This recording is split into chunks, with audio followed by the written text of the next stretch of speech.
Okay, ladies, I want you to take a moment with me and imagine that you have walked into your friend's house, and the first thing you see on her kitchen counter is this amazing looking chocolate cake.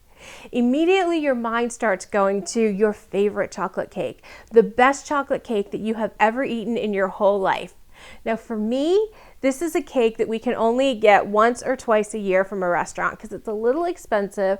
But, oh my goodness, when I can eat this cake, it is just the richest, most decadent, it's a celebration in itself because it is so ridiculously good. I love this cake. So whenever I see chocolate cake, I imagine that that is what it is going to taste like. So you're with your friend and she offers you a piece of cake and you lift it up to your mouth and you're thinking, this is going to be just as good as the chocolate cake that I'm imagining. You put it in your mouth and you realize your friend has used substitute ingredients. Now, I'm not criticizing anyone who uses substitute ingredients in cooking because I do it. If you come to my house, you're going to get lighter cheese, lighter meat, oil that's, lighter, all this kind of stuff. We use substitute ingredients in our house.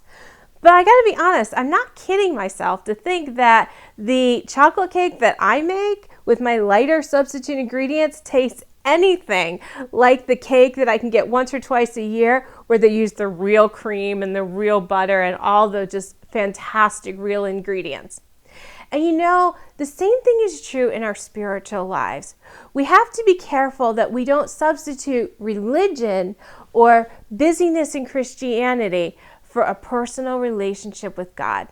Because the truth is that if we want to really discover our God-given passion, place, and purpose in life, a required ingredient is that we have a personal relationship with Jesus.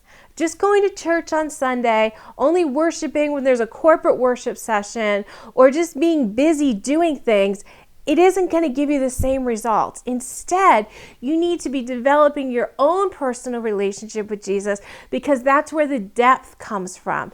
That's where you can pour your heart out to Him and He can speak back into you. It's where you learn and grow together and where you can truly find His will for your life. But of course, this requires time and it requires effort. It requires being alone. So often we substitute it for something that's easier, to just go to church or just worship. And yet we wonder why we're not getting the same results. It's a lot like the story of Mary and Martha. We've read about it so many times where Martha was busy, doing. And she comes to Jesus and she's like, why aren't you getting Mary to help me? And He says, Mary is just sitting here being with me. She's chosen a personal relationship and that's better. You see, even though all these things are good, they're not the best.